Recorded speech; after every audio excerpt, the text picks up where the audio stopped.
Hey y'all, my name is Sasha and I'm so glad you found my beginner meditation video. During these crazy times that we're going through, I feel called, and a lot of people have asked me, a lot of clients have asked me to put together some videos offering my meditation guidance and just some techniques and paths that we can utilize in order to stay mindful and present in this really crazy time. So what is mindfulness, right? I want to start by talking a little bit about what we're trying to cultivate with meditation, because meditation is kind of like a fad now, right? Everyone wants to do it, everyone is doing it, but why are we doing it? So when we are present in this moment, that means that we're not trying to run forward into our future. We're not nitpicking and planning every detail of our future lives. We're actually just staying with our breath and noticing how our thoughts, when they arise, they actually take us out of the present moment. So oftentimes our thoughts are circulating around, will I have enough money in the future? Will I be okay? Like, what will I do with this and that? And how will I survive in this reality that doesn't feel congruent with my higher self? And, so we have these worries, basically, and that's our anxiety and future thinking. That takes us out of the present moment. And then we have our past thoughts and past stories and past pains and past all of our experiences that we have gone through that shape the way that we look at the world now. And if we don't do meditation and we don't practice mindfulness, we can oftentimes find ourselves in almost a depression because we're not living in the present moment. We're thinking about what happened to us in the past, how much we were a victim or whatever, which is valid, because what happened to us in the past, especially if we were victimized, is horrible. But in order to live our most embodied versions on this planet, it's essential for us to look at our past, to feel the pain, feel the grief, feel the betrayal, whatever it is, the heartbreak, whatever happened in your past. It's important to feel it, be with it, and then let it pass, in order for you to be more present in this moment, which is what we really need to cultivate as a human species during this time right now, where it's so easy to distract ourselves. And we could do almost anything to distract ourselves from this present moment, because this present moment is painful. A lot of the planet is hurting and suffering, and even people in the States who are very privileged, and people are still working really hard. They're sacrificing their life and their time for jobs that they may not be the most passionate about, right? And so as humanity is learning to transition from this kind of society that we have right now, which is basically a consumer capitalist society in which our life force is just in exchange for money. It's not in order for us to thrive or be creative. Basically, this culture exists for us to buy stuff and contribute to the economy. It doesn't support our creativity. It doesn't support our unique gifts. It doesn't support, thriving. That's why we're seeing so much anxiety. We're seeing so much depression in our culture, because people aren't thriving. And whether you're addicted to pot or alcohol, whether it's TV or shopping, whether it's Facebook or Instagram, all of these things hook us and keep us in this trap of distraction, where we're constantly seeking outside of ourselves to make ourselves feel complete. And that's the goal, right? That's what all of our advertisements give us, is that, if I just had bigger lips, or if I used this mascara, I would be better. If I had this house, my life would be set, right? That's what we're constantly fed. So, bringing that back to mindfulness. Why we're cultivating mindfulness, especially during this crazy time of upheaval where Trump is, I guess, the president, right? That's what is happening. And people are, just really afraid. I'm hearing people being afraid to go out in public, being afraid to go anywhere where there's a crowd, like really severe kind of PTSD symptoms on a cultural, popular basis, which is really disturbing, right? So when we meditate, we bring ourselves back to the present moment. And how we do that is the easiest way is to anchor yourself through your breath. Your breath is basically a moving part that is in your control and also not in your control. You're taking in the outside world through your breath, and you're also filling yourself with this breath, and then you're drawing the toxins and tensions out of your body, and you're releasing it with your exhale. So that's like the most connected part of you, right?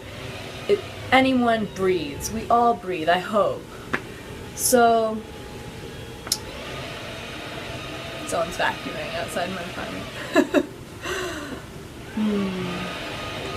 Yeah, we meditate with all of the distractions. So basically, when we start meditating, we're going to have a lot of thoughts, right? We're going to have thoughts arising about, just being afraid of being with ourselves. We're going to have thoughts arising about the future or the past, or like, my brain loves to make lists. As soon as I sit down to meditate, it's like, we have to do this, this, and this. I'm like, great, okay, thank you. So for me personally, oftentimes I have to sit with these thoughts for anywhere from like 10 to 20 minutes, honestly. And as you sit with those thoughts, and yeah, like you recognize them as a thought, and if you find that you're going from thought to thought to thought to thought, like we call that kind of like a thought loop, right? And it's sort of never ending, and you have to stop yourself from that, because then your meditation is just going to be off into who knows where, somewhere in the past or future, not in this moment. So if you find yourself doing a thought chain, just bring yourself back to your breath. That's the easiest anchor in meditation. One thing that I don't appreciate about meditation teachers these days is how they make it seem like it's so easy, because it's definitely not easy at all. Meditation is a very difficult thing. I have been practicing meditation for almost 10 years now, and I'm at the point where I can get to this point of clarity after I sit with my thoughts, and I sit in the present, and I sit, and wait, basically focusing on my breath, continuously bringing the attention back to your breath every moment. And then I can have this opening. It might be 10 minutes, it might be 20 minutes, but basically it feels like everything is opening up. You sort of fill the space. You can go almost as big as the planet. You can go as big as you want. And you are pulled out of your thoughts, and you're pulled out of everything. Your spine usually aligns, and you feel like this energy kind of moving through your chakras and into this, the space around you. And then you have this sort of clarity. But for a while, you have to work with the thoughts. And the thoughts, basically, if you have very disruptive thoughts, some people come to me and they say, I'm thinking about killing my dog, or I continuously just want to bash my head in whenever I sit with myself. So if you're having thoughts that are disturbing in that way, that is just your mind trying to get your attention to something, some old pain from your past, or who knows what, maybe a past lifetime. I don't even know. It doesn't even matter. Basically, as kids, we learn to shut down our emotion, because there's some emotions in our culture that just are not acceptable. We're not allowed to be sexual beings. We're not allowed to be mad. We're not allowed to be depressed. We're not allowed to be anxious. We're not allowed to be afraid. We're not allowed to grieve. We're not allowed to have any of these kind of negative emotions. Unfortunately, these emotions are essential for our functioning in life, and we need these emotions. And so, as we get older, we first get the message. It's not okay for you to be unhappy, basically. If I'm unhappy, then my mom thinks it's all her fault, and so I have to just continually be present and attentive and happy, just for everyone else to be okay. So I like put this part of myself aside, and as I go through, high school, college, like I don't even think of it, But then I'm finding myself depressed. I'm having all these thoughts of like I hate myself, like I just don't want to be on this planet, like really disturbing thoughts. Like, why is this happening? And so as I'm being present with these thoughts, and in college I learned how to meditate, and I'm starting to be present with these disturbing thoughts, and I'm realizing as I'm present with this thought, if I keep being present with it, it kind of has an anchor into a part of my body, and that part might hurt, like when I stay with it, I might notice some pain in my heart space. And then as I stay present with that pain in my heart space, I notice that, I actually feel like a lot of heartbreak. And like, as I stay present with that, it's like, wow, like I actually feel kind of, like sad and heartbroken about feeling like I, can't express myself or can't be myself and be supported and can't have joy, basically. And so the thoughts are just a symptom, is what I say. If we stay present with the thoughts, then we can trace the thought back to the core of what needs healed and what is out of alignment. Because our bodies, they know exactly what needs to happen for us to come into alignment. We just have to get out of the way. Meditation is a great way because it trains our mind to not run the show.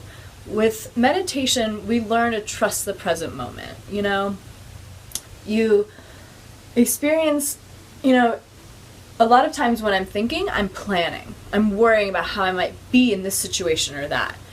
But as I cultivate my meditation practice, I learn that if I just trust myself and be present in the moment, be attuned and be intuitive. If I get an intuitive sign that something's not quite right, to trust that. If I'm being present rather than thinking and worrying about my reaction, then the authentic, true, and like highest reaction comes just in that moment. And so we don't have to constantly be thinking. It actually doesn't serve us that much. Like, it's good to think about things. We plan trips, we plan vacations. Like, I just went to Costa Rica for 4 months, and I had to plan that for a year before that could manifest. But it's making time for that. It's like, okay, right now I'm gonna like work on being present, I'm gonna do this washing my dishes. I'm gonna be really mindful. I'm gonna smell the smells, feel how it feels on my hands, like make sure the dish is really clean. That's what I'm doing in this moment. And then I'm going to go sit down, I'm going to do research on my computer, I'm going to think, I'm going to plan, I'm going to sort out how my trip is going to go or how I'm going to get a job or who knows what. But basically what we're doing is we're cultivating this present moment awareness.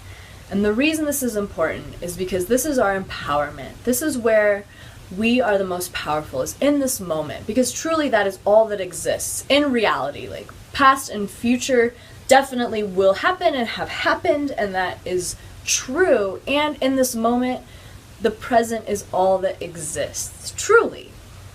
And if we are dragging our past into the present moment, that is a choice.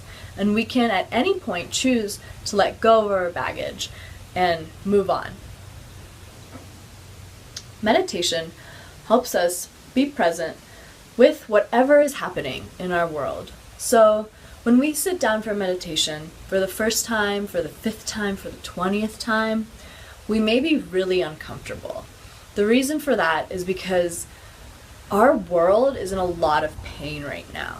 And because we're not really separate, we have these bodies, they appear to be separate, but like our feeling bodies and the vibration in the space around us and on our planet, there's a lot of pain.